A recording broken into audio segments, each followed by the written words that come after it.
hey, the plan has changed. We need to find something else quickly. I'm the kind of person who likes to know where I'm going. I like to know how things, I like to plan. I need to know. Do the right things for the right reasons. The money will follow. That sometimes we become our own stumbling block. There's only one way to climb a mountain, and it's one step at a time. Don't ever get to a point where you think that you know it all. Leadership is a massive responsibility on your shoulders. A human being who lives a purpose-driven life.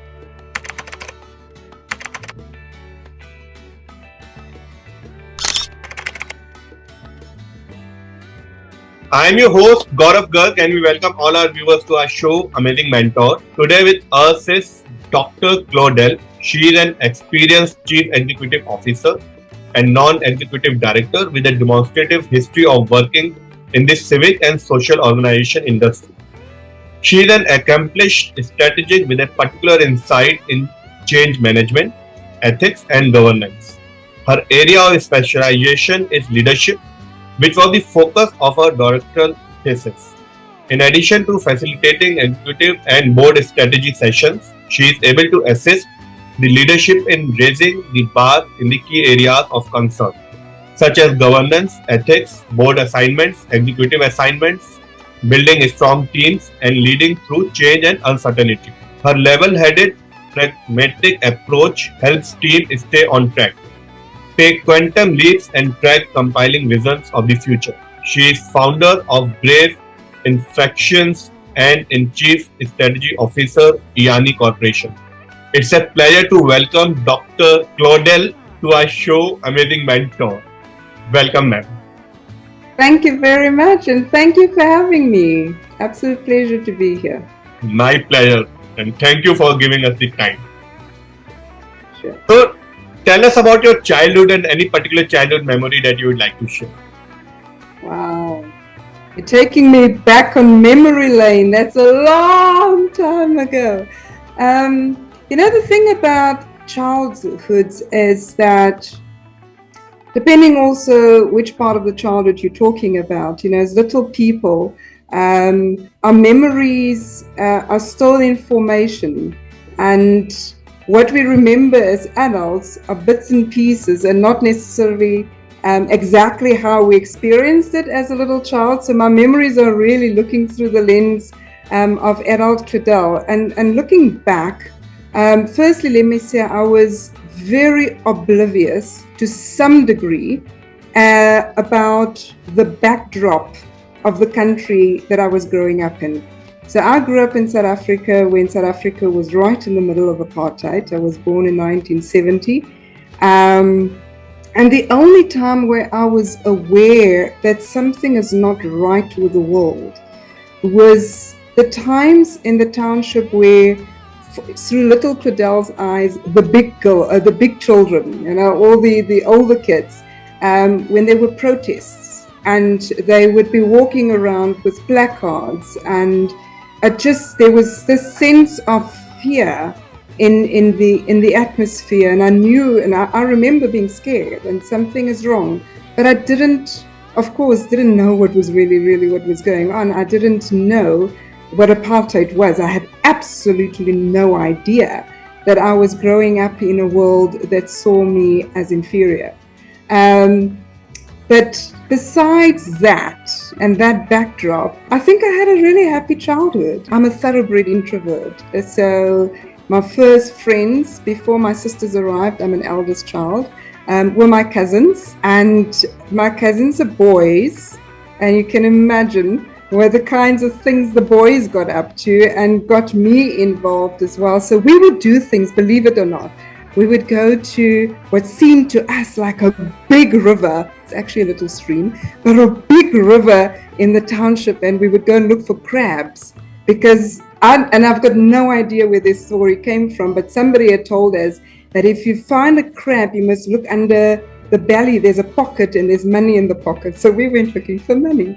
And at that same huge river, We would also go and dig. You would find us digging in the sand because somebody told us there's gold there. So we went looking for gold. And those were really fantastic memories. You know, we went on these wild adventures looking for gold and money. And sometimes we would steal a pot and some potatoes and stuff, and we would go into the bush and we'd make a fire and we would cook. Of course, very inedible food, but it was great fun.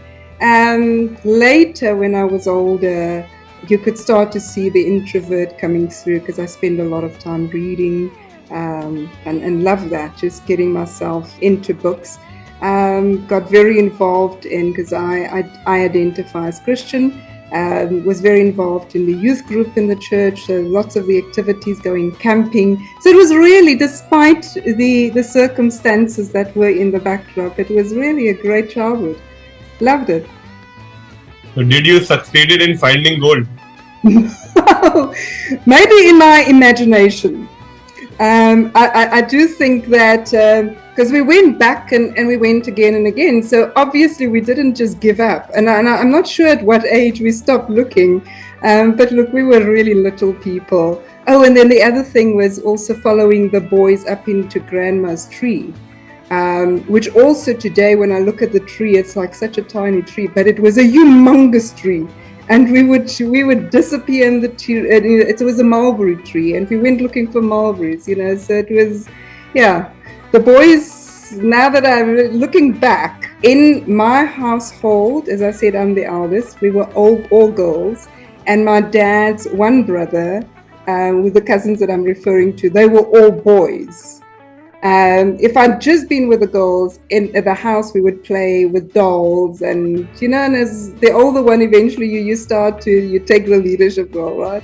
But with the boys, it was a completely different kind of playing and a completely different adventure. So what about your educational background, schooling and higher education? Schooling, interesting, was also a little different to the average child of color in South Africa at the time. It's my last few years of schooling, I was at the German school. So what happened in South Africa was that some of the major centers, like I grew up in the capital city, Pretoria. There was a German school there which was really created for the German community and the expats.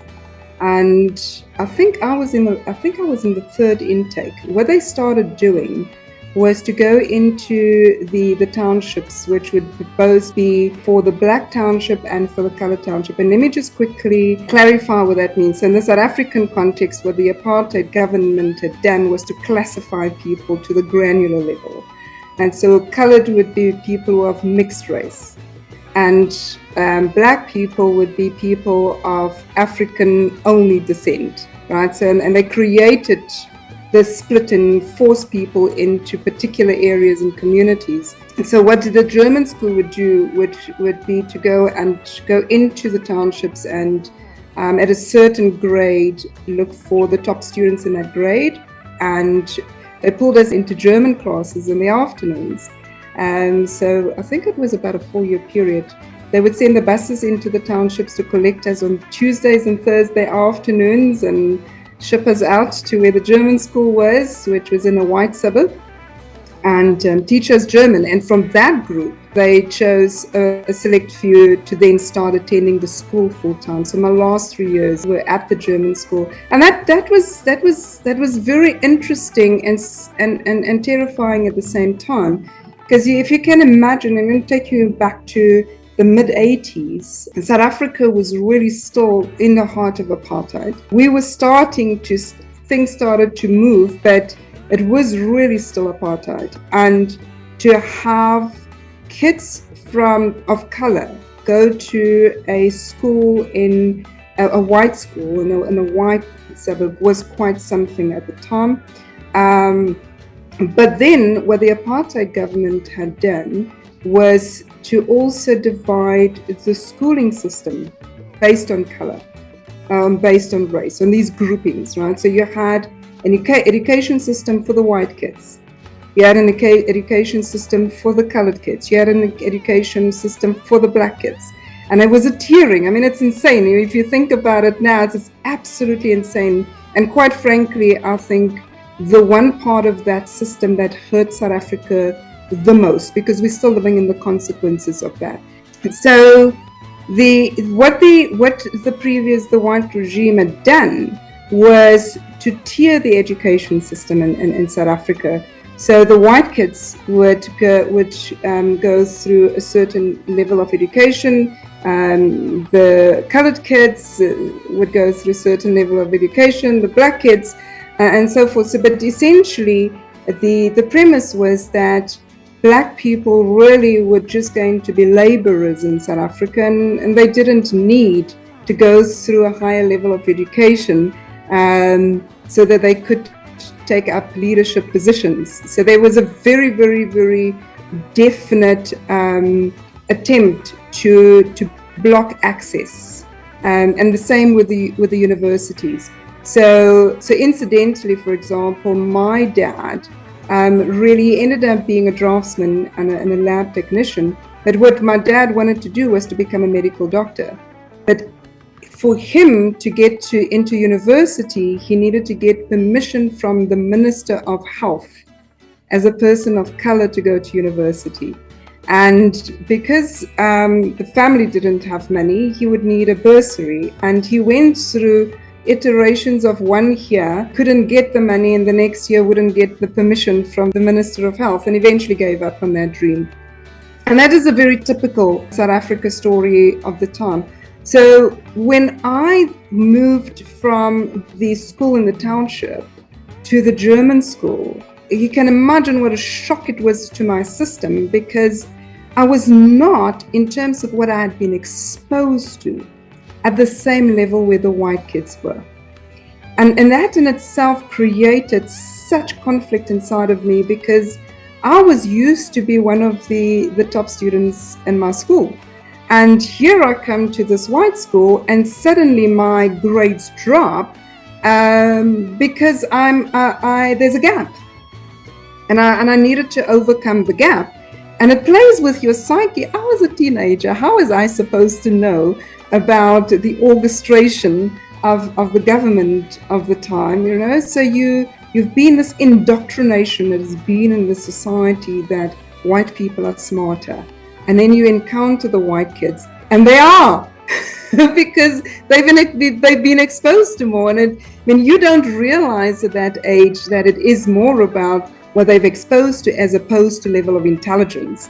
So it took me a long time to catch up, or to get to a point where I started to become comfortable, and then becoming comfortable in my skin as a person of color in relation to standing next to a white person as an equal. The university years, my first degree, I was very, very fortunate in that I could attend full-time, which at the time was really not something that most people of color in South Africa had the privilege to experience. So my first years were very interesting in the sense of, on the one hand, you are no longer a child, so you're in the world of adulthood, but you don't have the responsibilities really of an adult. All you need to do is pass your exam, right? And started off, what I firstly wanted to study was architecture. But because I had that little bit of a dip in terms of my grades weren't as great as they would have been if I'd stayed in the township, because I've now had that gap to fill. I'll give you an example in physics. My teacher was teaching in German. My home language is Afrikaans. English is not my first language. And so I had an Afrikaans textbook, and I wrote exams in English. So then jumping from one language to the other, in hindsight, that would have been a hindering factor in terms of you performing at optimal level. So didn't get in to become an architect, to study architecture. Was trying to follow daddy's footsteps, because dad was a draftsman. Ended up with a BA psychology. But then once again, the times that I was living in at the time, I was like, wow, my people don't go to psychologists, and white people are not going to go to a psychologist of color. So I had to change feet. Well, in terms of my academic career, After the BA psychology, I did a 3-year business management diploma. I then did my master's in business leadership and then my doctorate in leadership. Great journey. Yeah. So, as a child, what was your dream profession? You're not going to believe this, right? So the first career choice was to become a missionary. That was my first career choice. Before I knew what career is. And then I shifted and I wanted to become an architect. And that is what I was exposed to. And then it was the psychology. Funny enough, in hindsight, and I think this is a very important, at least it was an important lesson for me, is that sometimes life takes you down certain avenues and you may think that certain things were a waste of time, but they never are. It has shaped a lot of what I am today. So I still am a little bit of a missionary because I still think I want to save the world. So if you can see the thread in what I do, there's always this, how can I help change the world? Architect, funny enough, in the MBTI Myers-Briggs typology, my personality type is described as an architect. So I like to create and build things. So it's still there. And the psychology absolutely comes through, especially in the context of me being an executive coach. And when I train, you can see those threads coming through. So all of that is worked together, although I didn't end up in that specialist career. It all flows together and I can absolutely see it all there. So from missionary, what made you take the turn to psychology? I think once I got to university and started to see what options are available, because remember I wanted to study architecture and it was like I didn't get in because they only take a very few, a select few. And then suddenly I had to look because I had a plan and my plan was disrupted. And then looking at what else was on offer, I was just attracted to it and I thought it looked very interesting. And I still believe in the principles, as I said, I can see the application still. But it was okay, the plan has changed, we need to find something else quickly. And that's how I ended up with psychology. So what about your college life memories? Any wild thing that you have done in your college life? Ooh, I was very boring. I think wild would not be an apt descriptor, but the time when I was at university, I think just the opening of mind in terms of starting to understand the world more differently. What I ended up doing is, so where the university, my first university, alma mater is, not far from it is an area called Hillbrow. Now, Hillbrow was really to a large extent at that time a young person's student, lots of students living there, but it was a white area. And to stay there, we needed to get a white person to sign the lease form in order for me to get a flat there. Looking back now, I was 18 years old. There is no way on this earth that I would allow my 18-year-old to live alone in Hillbrow. It was at the time, it's very different now. It's a very crime infested now. It's a different scenario now. But even back then, there's no way that I would have let my child live. But I lived in a bachelor's flat at that age in Hillbrow on my own. Didn't really get up to wild things. So the wildest that I would get up to is go and watch the at midnight and then walk back to my flat absolutely scared. My focus was more on my studies. So what about your hobbies and interests? Interest number one is dancing. I absolutely love dancing. I dance Latin and ballroom. I've been with the same instructor for just over 23 years. And yeah, for me, as a matter of fact, this is how much I'm into dancing. I've actually developed courses that incorporate leadership lessons from the dance floor, because I actually do believe that there are lots of lessons that you can take from the dance floor, and just general lessons. It's, so if you take the analogy of two people having to interpret the music together, you've got to hear the rhythm together. You and I are sitting in different countries, but we're dancing together right now, and it's all part of shaping the world. But we have to be able to hear the rhythm, and that is what is happening in the world, where is healing needed, and so forth.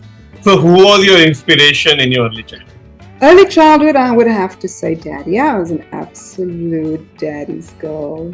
It's funny, it's how the roles reverse out. I understand mum much better these days, but dad was very wise, and I really appreciated that about him. Being able to look through a lens that sees human beings and to think deeply about things. So it wasn't uncommon to find me behind closed doors in dad's study, having deep conversations with my dad. So he really was an inspiration. As I said earlier on, I even wanted to become an architect because of what he was doing. So where did you started your professional journey? Professional journey actually started when I was still at university. So my first, and I want to mention this because often when young people look at those of us who've been around for a while, they don't realize that we were also young and we were also struggling at some point. So my very, very, very first job was a casual job. I was actually working for one of the retail stores, carrying boxes around and packing shoes in a storeroom. And then over time it evolved. My very first permanent job, I was working in a video store, and we're talking about VHS videos, those like a long time ago, and posting some of those. So we had two types of clients. There were the walk-ins, and then people we would service via post. And over time, it was one thing after the other, and life shaped me into a generalist. I've been an HR manager, for example, which in everything was never concrete. And I think what has helped me was to look at through the lens of what is your purpose and what comes along. Does this fit your purpose? As opposed to looking for a job. I mean, and that's a very different way of looking at it. So everything that I've done, right at the center, you're always going to find there's some service to humanity. Because that, for me, is fundamentally important. I need to feel that there's a sense of meaning in what I do. I don't just work for the sake of working for money. So now, how rich did you feel when you received your first salary? Not rich at all. Not rich at all.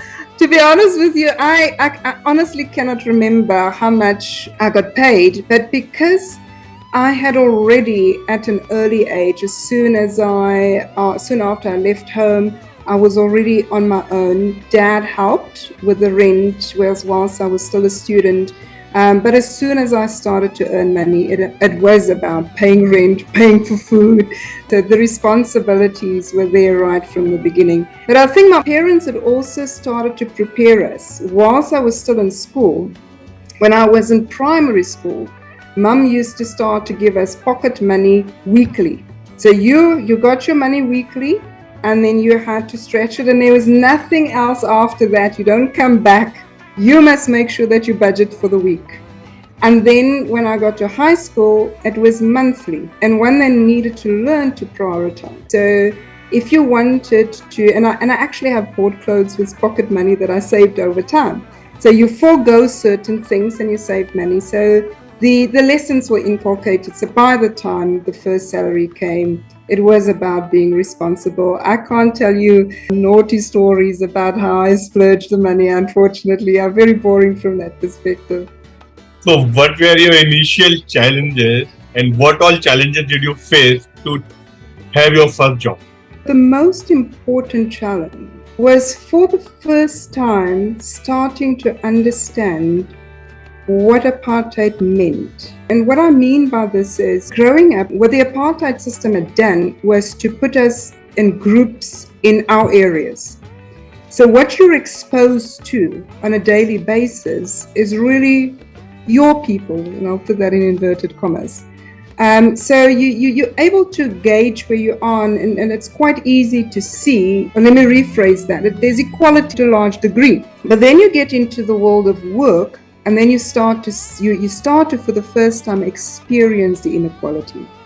And you start to realize that being a woman and being a woman of color holds you back. And realizing that it doesn't matter how smart you are and how hard you work, that you are still regarded as second grade, even if the evidence on the table speaks to the contrary.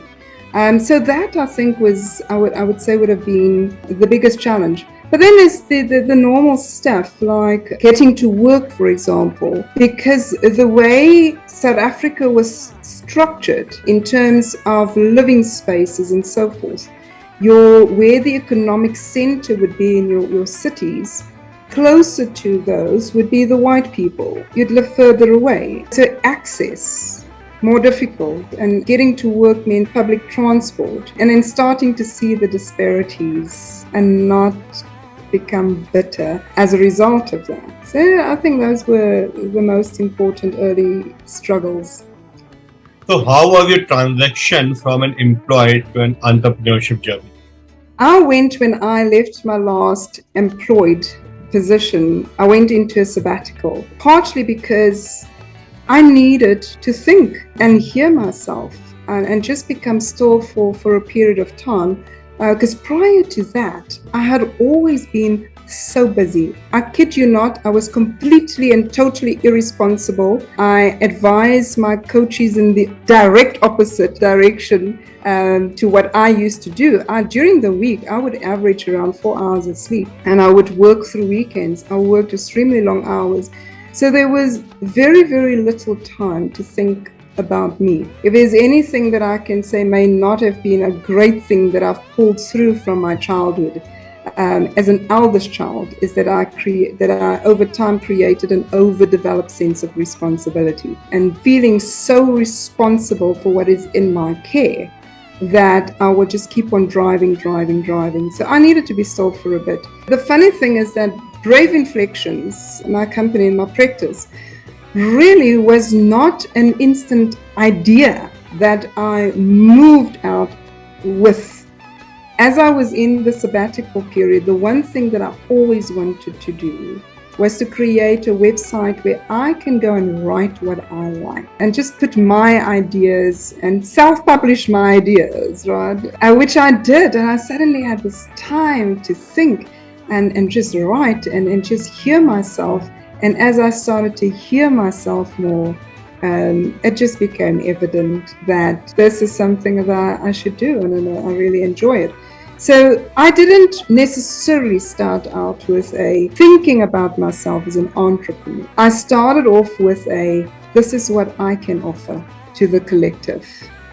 And the way you package what you can offer the collective then fits into the vehicle of entrepreneurship. So now when you 100% started your journey, didn't you miss your paycheck which you were getting when you were employed? Yes.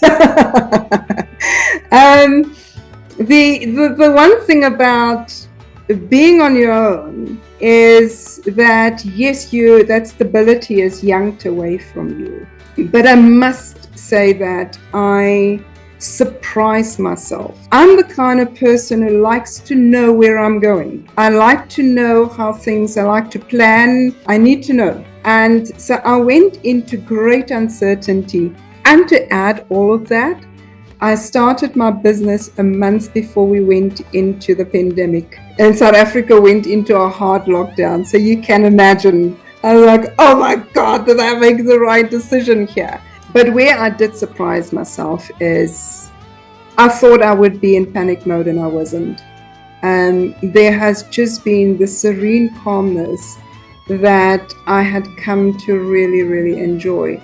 The big difference, at least for me, and I can't say that it would be the same for everybody, is that I had gone from always thinking about others in a very sacrificial way to understanding that I need to look after the vehicle within which the purpose is packaged. So now it is very uncommon to find that I sleep less than 8 hours a day, because I've started to realize, and If I were to go back into an executive position, I cannot see how you can play in that space without eventually get into the trapping of just running all the time, especially now, because the world is so crazy. Even though when I say I can't see how you can't without getting into the trapping, it takes a very, very, very conscious decision to pull yourself out of the rat race as an executive. Enough times that you can get to a point of serenity. And that's not easy. I mean, I see it in my coaching practice. That's the number one issue I've got to deal with executives is burnout. So while starting your entrepreneurship journey, what were your initial challenges apart from thinking about the pandemic? The biggest challenge for me was I'm not a salesperson. And so for me to knock on people's doors and say, I'm selling this is really difficult. I have no qualms when I sit in front of a person to demonstrate value. Knocking on a door is quite something else. So for me, that was a significant shift. I can sell ice to an Eskimo when I sell a cause, when I'm doing missionary work, in other words. But when it feels like I'm selling myself, that's a lot more difficult for me. And I had to learn to separate. Claudelle, you're the vehicle in which the purpose is. You're not the purpose. Those are two different things. So when you are selling something, or when you're trying to sell, and sell is such a strong word, I still find it a strong word, and it still doesn't slip off my tongue very easily.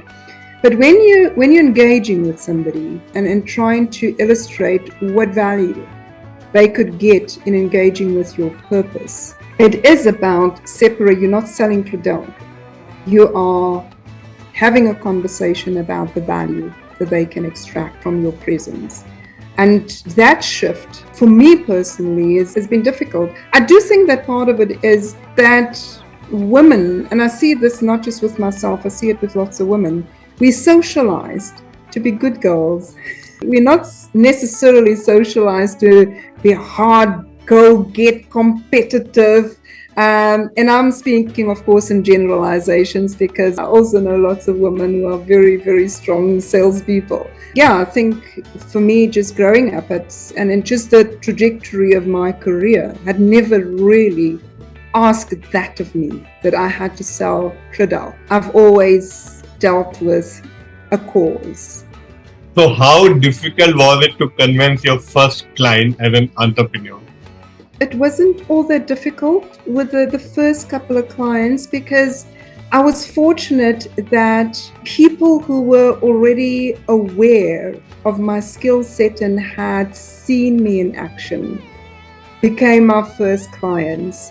And so there wasn't a lot of convincing that I needed to do. And I think herein lies a lesson for people who don't start off as entrepreneurs, but start off as employees and then move into their own businesses, is that if you have any inkling that eventually you would run your own thing, whilst you're in employment, you've got to make sure that you frame yourself in such a way that your reputation is starting to precede you, so that it's so much easier if your name already opens the door for you, or when people come to you instead of you having to go to people. You're in a much stronger position. So it's about thinking, projecting forward. It's the same as finding that balance between, yes, you've got to be present and you've got to live in the moment, but you always have to think about what I'm doing now. How is it going to impact on my future? Am I building a stronger Claudelle for the future? Am I doing things now that can damage Claudelle's reputation in the future? Am I doing things now that will enhance Claudelle's reputation in the future? So it's constantly thinking about it strategically. But once again, I'm going to emphasize this, and that is, it's about, you are a vehicle to a purpose. And so you need to be responsible for how you as that vehicle carry that purpose. So if you do things in a manner that makes it easier for you to live the purpose in the next cycle, then you are being responsible. If you are doing things that will make it more difficult for you, then you're being irresponsible. For example, that Claudelle used to work long hours and sleep 4 hours a day. She was so responsible in relation to her tasks and what she needed to do that she was completely irresponsible to the vessel and therefore the purpose. So everything that you do will determine how easy or how difficult it is for those doors to open when you get to your entrepreneurial cycle. So what is the most important part of your entrepreneurship journey? The most important part is always making sure that there is alignment between what you do, because the temptations are always there, especially at the beginning, right? So you asked the question earlier, did I miss the salary coming through? When you miss the salary coming through, it becomes a lot easier to then succumb to temptation that may veer you off path. To be able to say no to things that don't fit when the money is not flowing is not an easy thing to do. Absolutely. So I think that for me, the most important is always being very, very, very conscious of making sure that you remain aligned. Because what you don't also want to do is to get yourself so trapped into things that are misaligned that you don't have the time to invest and spend where you need to in relation to your ultimate purpose.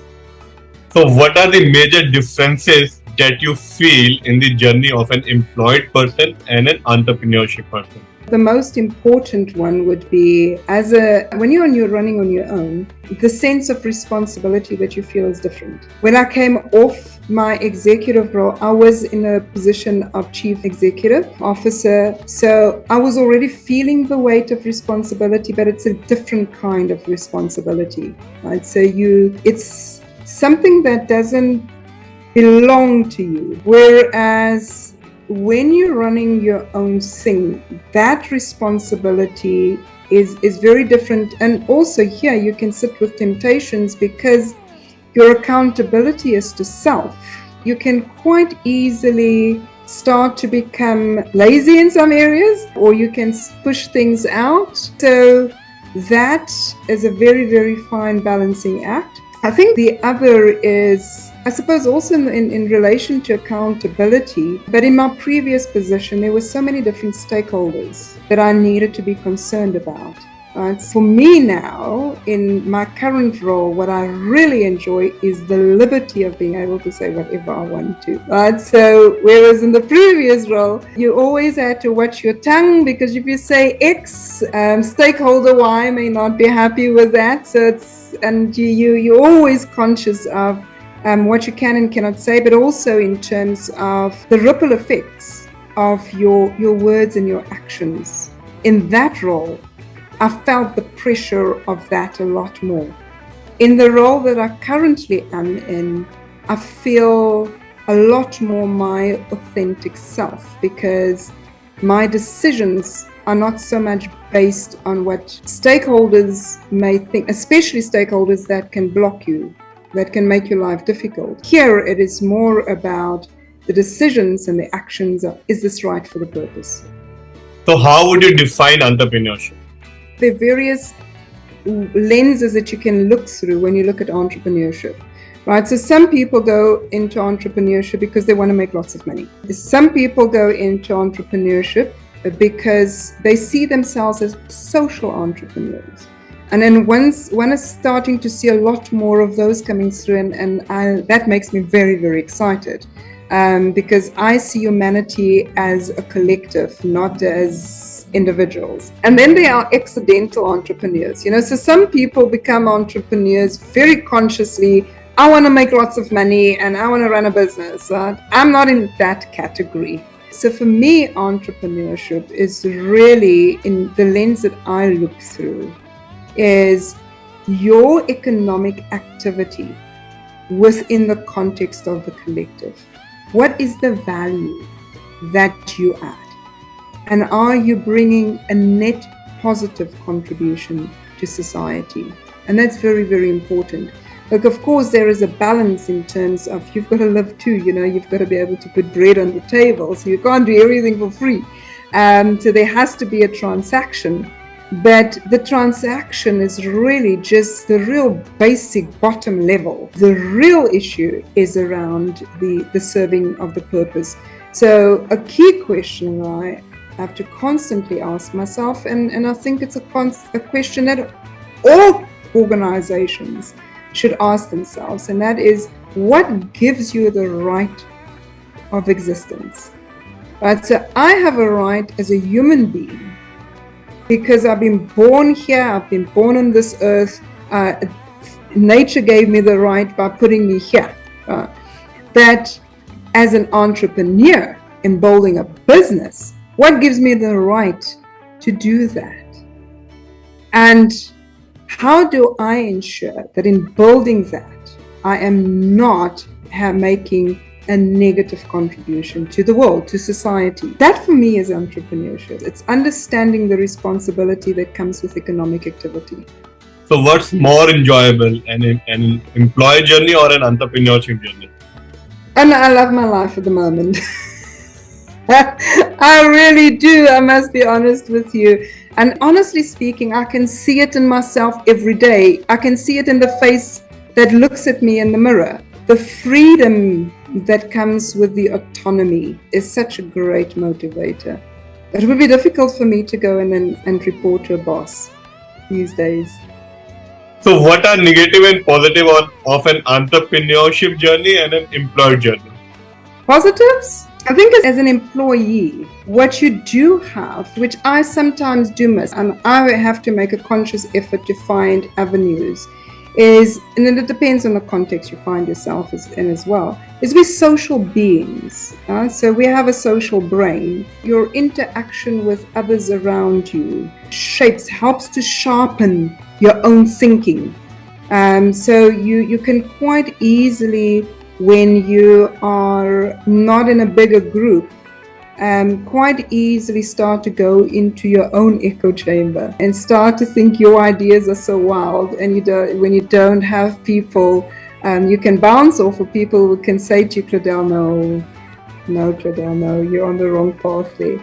And that I think is a great positive. The sharpening of minds in the context of the social beings being together in the same space. This positive, I would say, entrepreneurship perspective is that you can move faster. So the one thing about a bigger group is that in bringing people along with you, especially when you're all looking through different lenses, and especially when you're in a situation where there's lack of maturity in the group, or when there is toxicity in the group, you can quite easily find yourself working so hard, but then your efforts almost go into a black hole.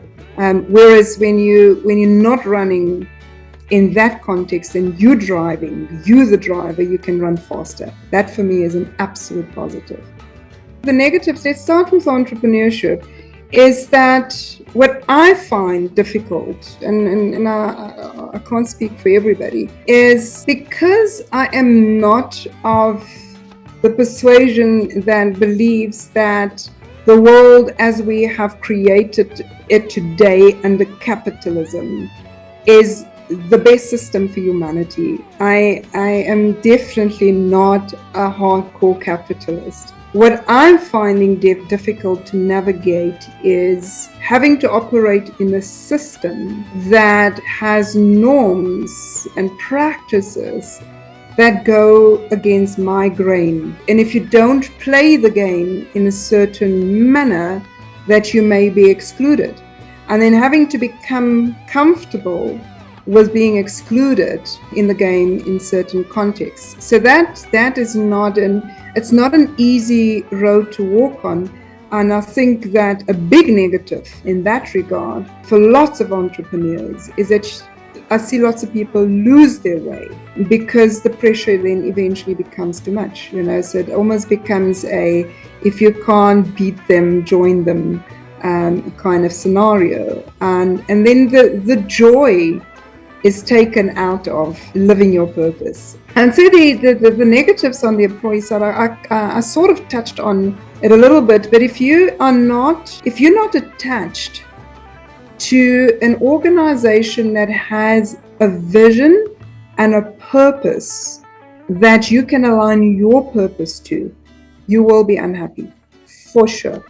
And by my estimation, and this is just based on an anecdotal experience, is that huge portions of our society are not happy in their jobs. They literally are just working and keep on going to work for the money in order to survive. If your whole life is in survival mode, you can't live at optimal level. It's very difficult then to live your purpose. And to have a sense of fulfillment, I think, is so important for us as human beings to be happy. So what was the thought process behind starting Brave Inflexions? Right, so Brave Inflexions, like I said to you earlier on, the starting with playing with the website, but then really just thinking about my lessons that I've learned and what I've observed. And I very, very, very deliberately chose the name Brave Inflexions. And the focus on leadership, this is my doctoral in leadership, eventually it circled right back to my first love, is we all, in multiple times in our lives, as leaders, find ourselves at inflection points where we need to be brave, where we need to make courageous decisions, where we need to have ethical courage. And just having observed that is such a difficult thing for so many people in leadership positions, when they are at the inflection point, firstly to realize that they're at the inflection point, and that whatever decision they make at that point, or whatever action they take at that point, could either take their life into a positive trajectory or in a negative one. And sometimes when we are not mindful of where we are, when we are in that inflection point, we can make really, really bad decisions. But then also, so many people not standing up and being courageous, right? And doing the right thing for the right reasons. Because they fear, and fear, I think, is a driver of so many bad decisions and so many stupid actions by human beings. So the courage, the inflection point, Brave Inflexions, and my desire really to help leaders to become better versions of themselves, especially when they go through that inflection point, to do so courageously. So to walk alongside leaders in where I'm doing it in the coaching practice, or whether I am imparting insights that I've learned over time, and lots of them the hard way. It's just something that makes me happy. So when I see the light go on in somebody's eye when the penny drops, that just gives me such a huge sense of fulfillment. So Brave Inflexions, I think, was just the universe puts everything together at the right time for me. So what all services do you provide in Brave Inflexions? I do a combination of these executive coachings, and the executive coaching practice, I mostly work with executives, some board directors as well, and there are some others as well, so depending on where people are in their life, but the bulk of my clients are executives. And I would say that you probably have three broad categories in those. There are people who are busy going through inflection points, needing to make decisions. There are those people who have taken on new roles and they're going through a transition. And there are people who just need somebody, like we all do. I've got my own coach as well. A sounding board, somebody that they can spar with, a space where they can think with clarity, where they can hear their own voice. So very, very important. So that's the one. And that's the individual coaching sessions, but I also do group sessions. So if you were to look at a group of executives working on a hybrid, so coaching the group but then the individuals, because the group are on a particular path, but each one of the individuals have their own path to walk as well, so the combination of the two. I train. Quite a bit of my time is taken up in training, specifically in the areas of leadership and governance, ethics and change. Those are the areas that I really enjoy talking about. And then also strategic advice in those same areas that I've just mentioned. And facilitation, yes, those stretch sessions with executives. Love doing that as well. So how is your coaching practice different from others? I think primarily the approach that I take is very holistic. So I don't just coach through one lens. So I look at the individual holistically.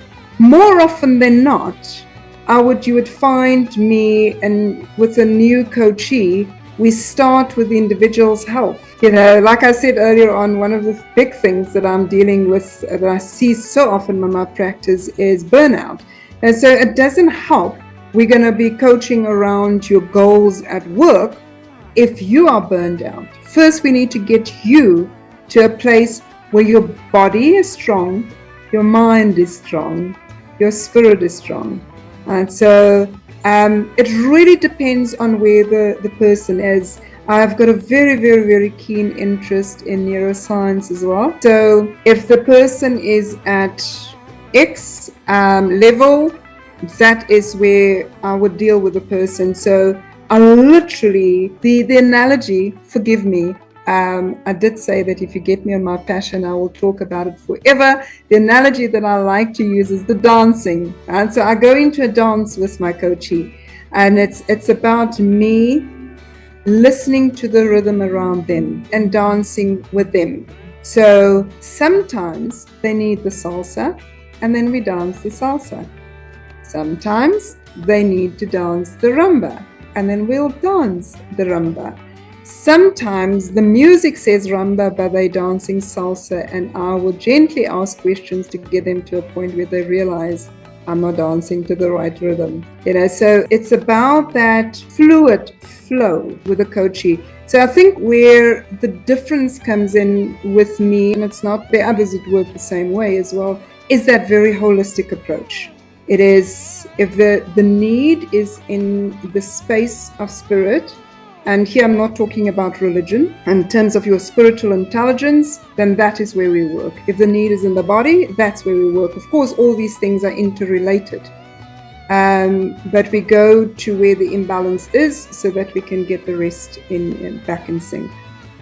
So what's the key issue you see professionals grapple with your coaching practice? The key issues that I see at the moment, and I think a lot of it has got to do with where the world is at the moment. We're living in so much uncertainty, where your leaders have to live in that very fine balance of leading themselves through change and uncertainty and leading others through change and uncertainty. And then when you are in spaces like South Africa, where people are working from home, having had to learn very, very quickly how to lead people remotely. And it's not a skill that people have been taught. And dealing with the combination of the pressure that comes with it. How do you lead people who are not sitting in front of you, face to face in your presence, where you now have removed our human cues, our ability to see the micro expressions in our body language. So that is taken. So you're flying half blind from that perspective, but you're also flying blind into a future that you can't see because you don't know where we are going, how things are going to pan out. And learning how to remain centered in all of that, and helping others to remain centered in all of that. That, besides the burnout that I've already mentioned, is, I would say, working with them at the moment. But I'm also seeing that there is more and more acknowledgement of the need for coaching. Lots of people think, I don't need a coach. But the acknowledgement that I need coaching from the perspective of the world has become so much more complex. The things that we've got to deal with are so much more complex. Your ability to find a quiet space where you can spar with somebody, if you do that, that just brings so much more clarity. And when you've got clarity, it's a lot easier for you to navigate and steer. So I'm seeing that more and more executives are starting to realize that it actually is of great benefit for them. And by doing that, they are being more responsible, not just towards themselves and their purpose, but more responsible towards the organization. Because instead of steering the organization in the wrong direction, you now are better able to steer in the right direction. And that is so important, because your decisions and your actions, how you steer and which direction you steer into, have a fundamental impact on the people who will be impacted upon by the actions of the organization. Right? So understanding that I am, especially when you're at the top, I'm either at the helm or with a group of people on the helm of a corporate citizen. How do we ensure that this corporate citizen is a good citizen in society? It does help if you're able to stop and think about things. So yeah, one is starting to see that penny is dropping with the number of executives. And maybe just lastly, what I'm also starting to see more and more is a connect with understanding that we need to be able to give our people a good sense of purpose to hook their own personal purpose to, which is very heartening for me, because those are one of the things that, you preach about, and you see one convert here, you see one convert there, and you think, no man, the world is not moving fast enough in that level of enlightenment, the level of consciousness around these things. And it's great to start to see a hell of a lot of that happening now. More and more people are wakening up to the fact that purpose is so important. So what was the most challenging phase of your journey? The most challenging of the journey, I think to a large degree, I would say coming to terms with me and being honest with me about those areas that I needed to work on in me. I'm finding more and more that having to be absolutely honest with myself in that I don't know myself as well as I thought I knew myself is such a revelation. In my younger days, I used to pride myself on the fact that I've got a high level of self-awareness. But the more, and especially I think when I started to delve more in the area of neuroscience, starting to realize that there's so much in my subconscious mind that would be driving my actions and decisions that I'm not aware of. And making space and time and a concerted effort to look into that internal galaxy, the good and the bad, and being able to come to terms with who I am and those areas where I constantly need to focus on. So I'll give you an example. We're raised to think of ourselves as good people. And for somebody like me who by default had been thrown into the world of ethics, that you must be able to say that you are an ethical person. Because if you're not an ethical person, then you are an unethical person. And realizing that actually we're thinking in absolutes. Because the minute I think of myself in an absolute, as an ethical person, I make no room for self-inspection in those areas where I may have missed ethical implications in my actions and my decisions, or where I may miss that I'm dealing with an ethical dilemma. And in an ethical dilemma, whichever way you go, the decision that you make or the action that you're going to take, you're going to have some negative effect. And how do you then consider how you're going to start try and balance out some of that? If you are in this blanket of comfort of I'm an ethical person, you can't confront yourself if you think of yourself in absolutes. And that has been a tricky one for me I'm not X, if I'm not X, then what am I? And then get to the point where I'm able to say, I'm a human being who continually evolve, but in being a human being, I can now acknowledge where my strengths and my pitfalls are. And where the pitfalls are, I can increase my awareness around that. Now, that may sound like it's got nothing to do with business.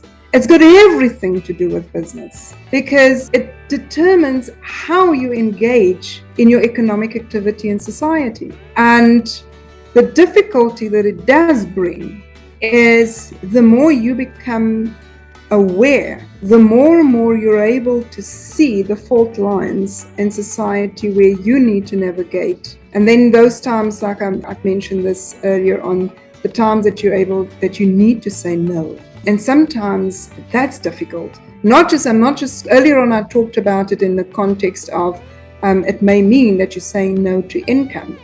But the saying no may also mean that you make enemies. And that some people may then end up blocking you in some areas. And being conscious about that and being comfortable with, that is what it is. Where are you going to compromise? Where do you bend and where don't you compromise? But what I did find, though, is as difficult as that was, the more and more I do that, the easier the navigation becomes. So what do you love about your journey the most? I think the most important is the clarity. So the ability to see how everything is interconnected, because the kind of work that I do helps me to see so much more.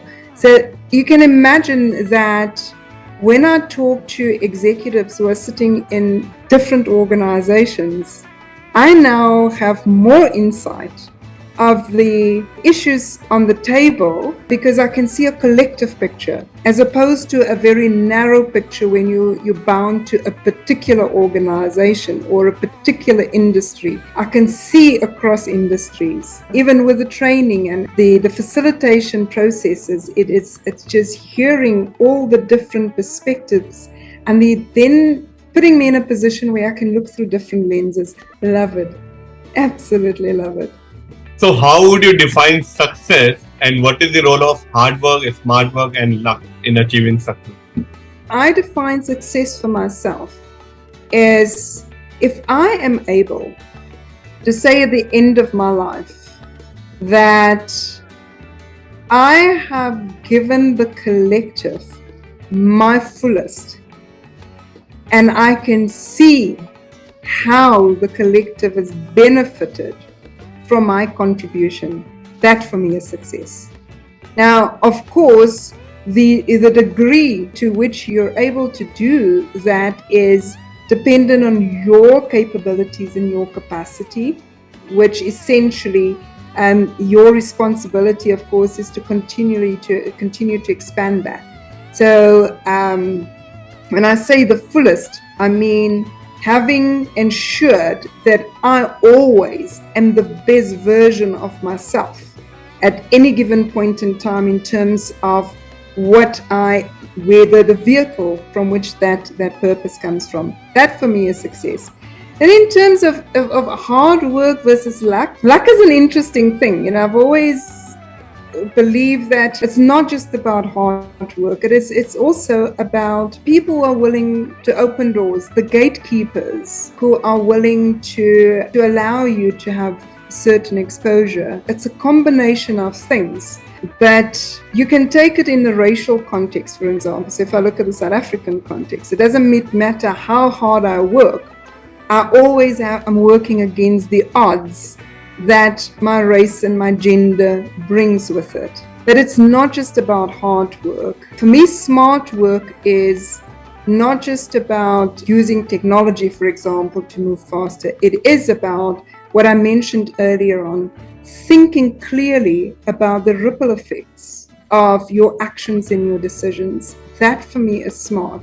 It is about thinking about how what I do today is going to affect my reputation tomorrow. Because you can work very hard and destroy your reputation in a second. And no amount of hard work is then going to be able to get you back to the level where you would have been if you didn't have that reputational damage.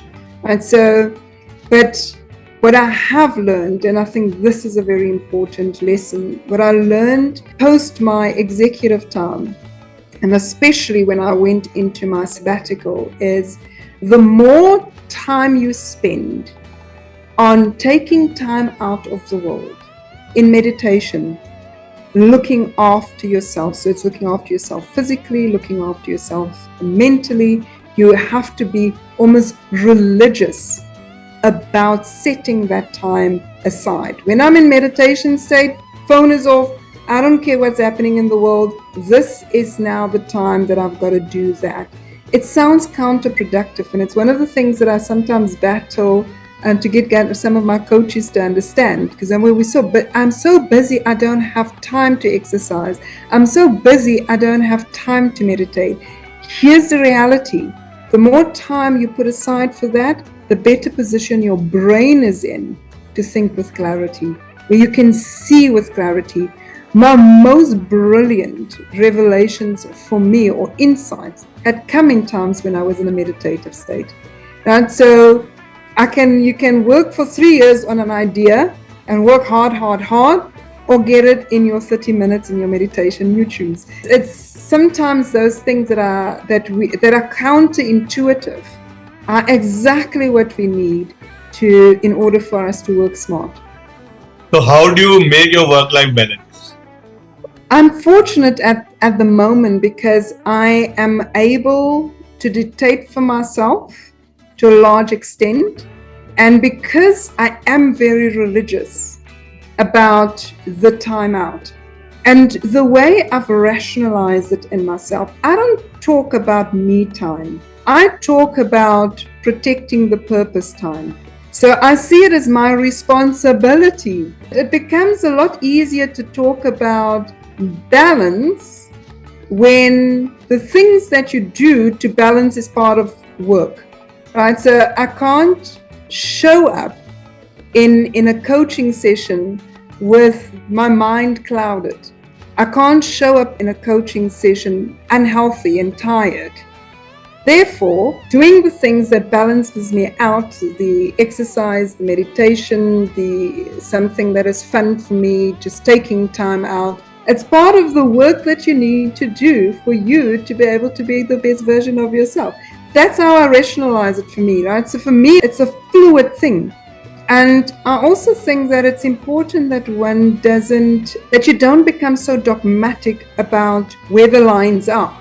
So I can sit in this conversation with you and think of this as work. Or I can be in this conversation with you and thinking about it as there's a fluidity in it. And I'm having fun. So I'm going to come out of this conversation not tired.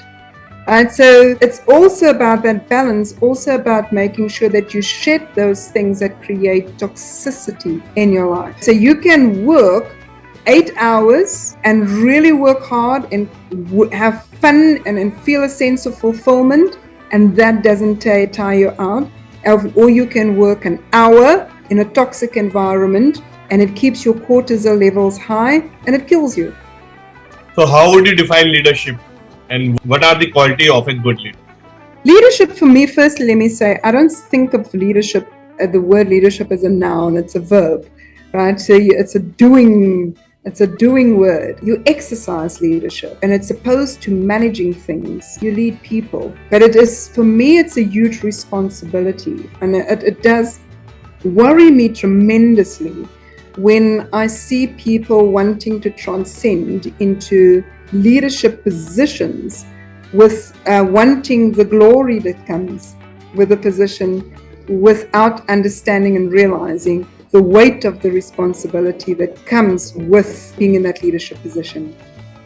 So it is a huge, huge responsibility. So for me, characteristic of a good leader would be a combination of your ability to lead yourself first. And leading yourself first starts with you being able to be brutally honest with yourself, your ability to be able to look into your own galaxy inside and continually confront yourself and know where your true north is, and continually build yourself and develop yourself. You can't lead others if you're not doing that with yourself. That is fundamental. For me, that is basic leadership 101. Then another important one is to understand that when you're leading people, it's not a dictatorship. It's not about you telling people what to do. It is about creating a sense of purpose, giving people the opportunity to align their purpose. The more and more you're able to help others to fulfill their purpose, the more and more you can say, now I am exercising leadership. It's that job that you have in the collective. It is to help others to unleash into the collective that positive contribution that they are supposed to make. But in order for you to do that, you have to have the ability to look through other lenses. And I think this is a very difficult thing for people to do. I still have to continually confront myself on this, is what you see is not necessarily what the other individual is seeing. We can be looking at the same picture in front of us and experience very different realities. In order for me to help the next person, I must first understand their reality. I can't just transpose my reality onto them or assume that they're experiencing the same reality that I do. And then being able to look through all those multiple lenses to come to a holistic view. And that is something that I see a lot of leaders struggle with. You must see what I see and you must do what I tell you to do, because I know the answer. That is not what leadership is. It is your role is to help to coordinate. It's like a symphony. You're standing a conductor in front of an orchestra. Being able to pull all of that together is not easy, because the first step is to pull yourself out of the way and understand it is not about you. You just have a role to play in all of this, that it is not all about you. And then I think just lastly, very importantly, it is to have enough empathy.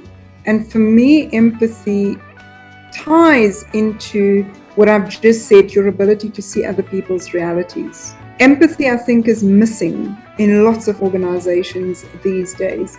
And what we've created collectively as society is such a toxic environment. And because people are living in such high levels of stress, we are essentially diminishing the innovative ability, the people's ability to innovate, or to think in their prefrontal cortex, because we're forcing them into their limbic system, into fear responses consistently so. And that is robbing the bigger picture, the collective, from all these individuals who are supposed to be making positive contributions, so that we can positively move forward as a collective. So in the conversation, you have talked about passive mind. So what's your thought behind how much does a passive mind controls your active mind's decisions? For myself, I think what I'm seeing is that sometimes, incidentally, more often than not, that sometimes happens when I am in a meditative state. I can see it. I can see that thing that you did there, it was because of X, Y, and Z. You didn't realize it in the moment. But my guess is most of the time, I am completely oblivious to the degree to which I had been influenced by my subconscious mind. Now, so for example, I'll give you an example. I'm a thoroughbred introvert. I just recently got to a point where the penny dropped in my head as to why there is such a high degree of introversion for Claudelle. A lot of it stems from my childhood. So what I had done over time was to create a little bit of a protective layer around me.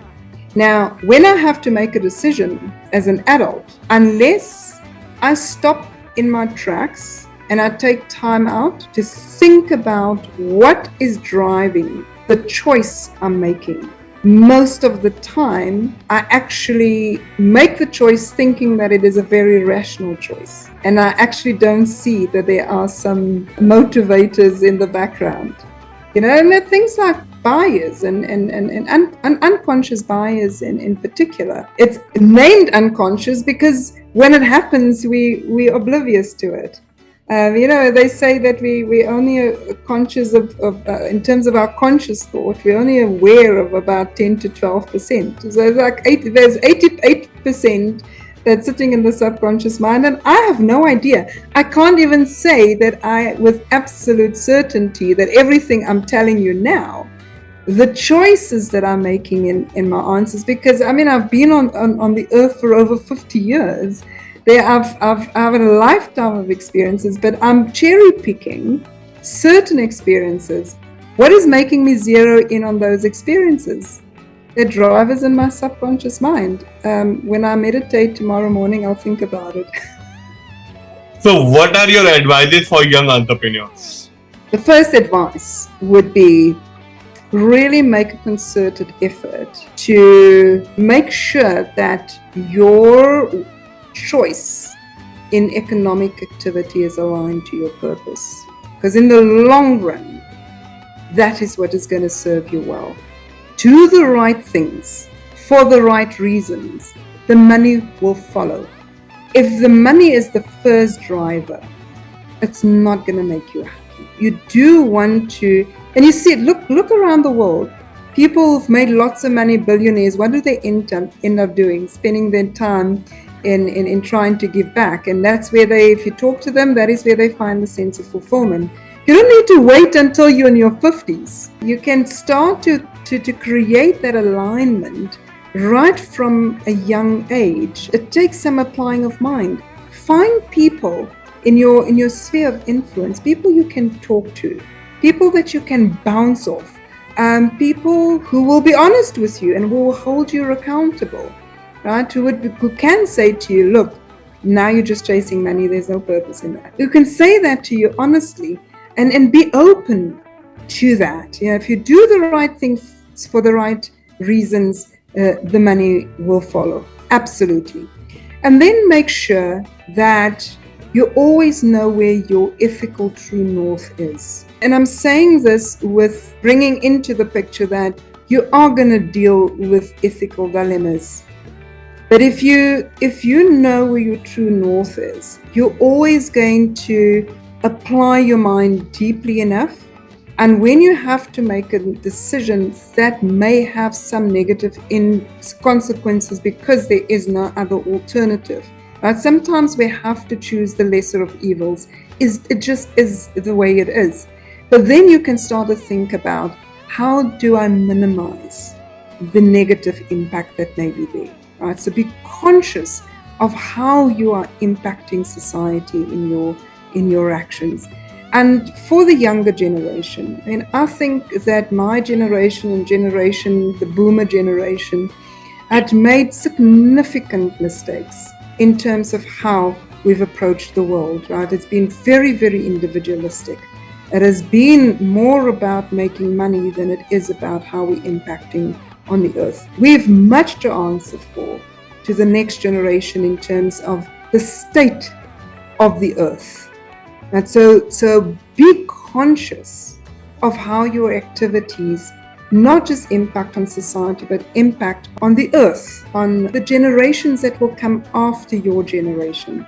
If we were to go 3 generations down from your generation, would you be happy with those people in that generation looking back and saying, what those people did in those years either impacted on us negatively or impacted on us positively?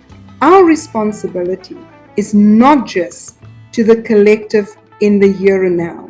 It is also the ripple into the future generations. Remain conscious. So what are do's and don'ts you should remember while starting your entrepreneurship journey? Let me start with the don'ts. Don't doubt yourself. And this is something I often see as well, is that sometimes we become our own stumbling block. because we don't see ourselves as valuable. How I overcome that for me, Claudelle is a vehicle to a very precious purpose. She was given the purpose, it's hers to nurture and to give to the collective. So she has a responsibility to that purpose. When you start to make that shift in your head, and you then get to the point where you can say, and I always say this especially to young people, none of us have the right to rob the collective from our purpose. So when those moments come, and they will, sure they will, they come to me often, right? When you start to doubt yourself, when you start to doubt whether you have anything of value to add, to bring to the collective, remember your responsibility is to that purpose. If there are any doubts, think about why those doubts are there and address them. Sometimes the doubts are there as a result of things that may have happened in our childhood. Right? Maybe you grew up and the parents who didn't give you enough of the inspiration or motivation, or even just as simple what we now know through like the fields of epigenetics. If a person hadn't received enough nurturing as a child, they may become anxiety-filled individuals as adults. It may even be that kind of thing. Then you address that so that you can strengthen yourself so you can move on. That's a valid thing, yeah, but address it. Or maybe you feel that you're not good enough because there are certain weaknesses. If they're valid, acknowledge that they're valid. Don't let them overshadow everything, because just as we can think about ourselves in absolutes as I'm a good person, we can also think of ourselves in absolute as in I'm a useless person. I can't do this. Just address it. Also, don't look at everything that you need to do as one big insurmountable mountain. There's only one way to climb a mountain, and it's one step at a time. And so if you're going to keep your eye on this big mountain and let it be big, if the mountain doesn't scare you a bit, then your vision is not big enough. But don't stay in that fear. Just know that you need to take the steps. So plan your steps. This is the next step I've got to take, and that's the next step I've got to take, and that's the next step I've got to take. And you take every step, and before you know it, you would have climbed the mountain. But if you constantly stare against this big mountain, you're going to be so intimidated that you will be in paralysis and you won't move. And when you're in paralysis and you don't move, what happens? You don't serve the purpose. It's as simple as that. So don't do that. Another don't is don't surround yourself with naysayers. What you do want to do is surround yourself with people who will challenge you. And not people who will say to you, Claudelle, you cannot do it. But people who would be able to say to you, Claudelle, you absolutely can do it, but there's 1, 2, and 3 that you need to address. And giving you honest feedback, and that is constructive. People who would give you constructive criticism. Very, very important to do that. Now, so don't surround yourself with naysayers. And sometimes we have to cut toxic relationships, especially when we're busy building. Because I like to use the analogy of when you're pregnant with this new idea. If you're going to surround yourself with toxic people, you're going to abort the child, for sure. In terms of the do's, just at the flip side, in terms of who you surround yourself with, I have made sure that I've surrounded myself with a lot of people. There's people in my health. When it comes to my physical health, I've got people in my circle who look after me from that perspective. When it comes to the mental health, I've got my people who help me with that. When it comes to, so every aspect of my life, right? So with the dancing, for instance, Tony is my instructor who I've been with for over 23 years. He's one of those people, right? So I've got people around me. So look at who have you got around you? When are you tapping into them? And how are you tapping into them? And are they helping you appropriately? And this is a don't, but don't be afraid to ask for help. Sometimes we are so afraid to say, I need help, because we think that We're either going to look stupid or it's going to put us in a vulnerable position. One of the things that I've learned in life is that I don't lose brownie points when I say I don't know the answer to a question. As a matter of fact, I get more respect from people because I had the ability to say, I don't know, can you help me? I'm battling with this, can you help me? And sometimes there are people who would love to help you, but sometimes we're blocking it ourselves. And one of the things, I was just saying this to somebody the other day who battled to receive help, I said, what you're doing in not allowing others to help you is you're blocking them from living their purpose. If part of their purpose is to help you, because remember, your purpose is not for you, it's for the collective. If you then block them in living their purpose, in helping you, you're not able to get your purpose to the level where you need to get it. The collective suffers. You're being irresponsible. Another do is, and this is one of the things that I'm bad at, and I'll be honest with that about this, is that I'm not the kind of person who celebrates, and I'm often chastised for that. But I do think that it is important that you stop every now and then and count your blessings, count where you are, and do so with humility and gratitude. Because what it does do is it helps us to reinforce positivity in us. So when I look back at those times when I had been able to, where I can visibly see I made a positive impact, it helps me to almost counteract a little bit the bigness of the mountain that is in front of me. So when you do look back, it is about celebrating the positives, and it helps to bolster you when you move forward. Another do is to continually to develop yourself.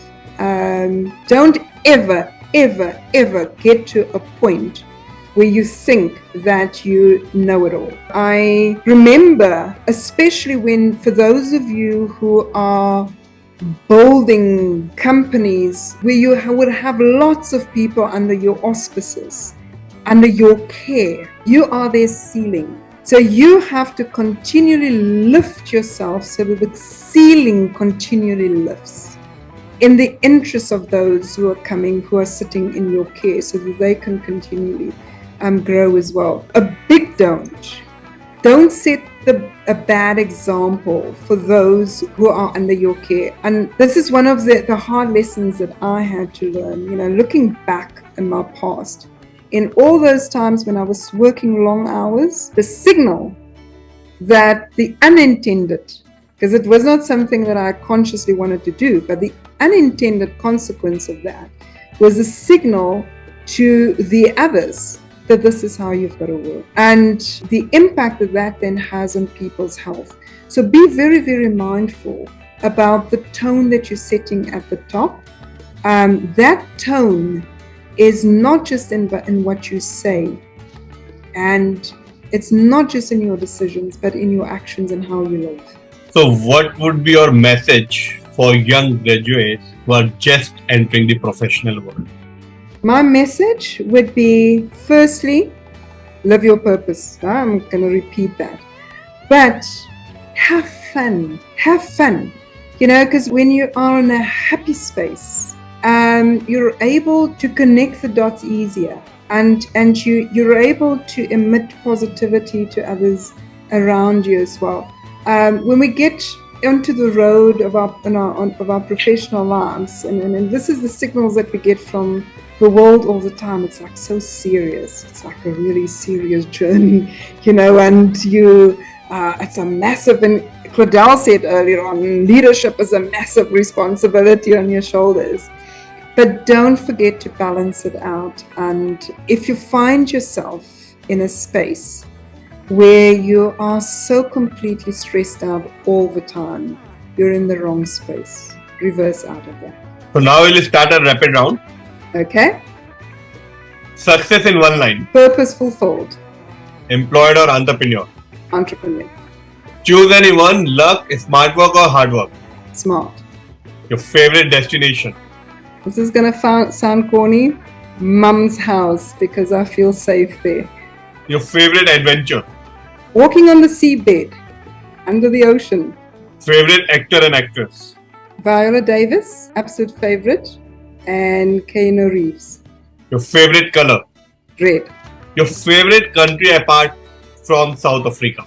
That's a hard one because it keeps on changing. At the moment, I'll say Austria because of the art museums. So at last, one line that defines you. A human being who lives a purpose-driven life. So thank you very much for this lovely conversation on our show and trusting us to share your entire journey and the advices which you have shared on our show. Thank you very much for your time. Thank you for having me. I really enjoyed that. Thank you. Thanks for watching Amazing Mentor. Don't forget to subscribe and hit the bell button to get regular updates. Thank you very much.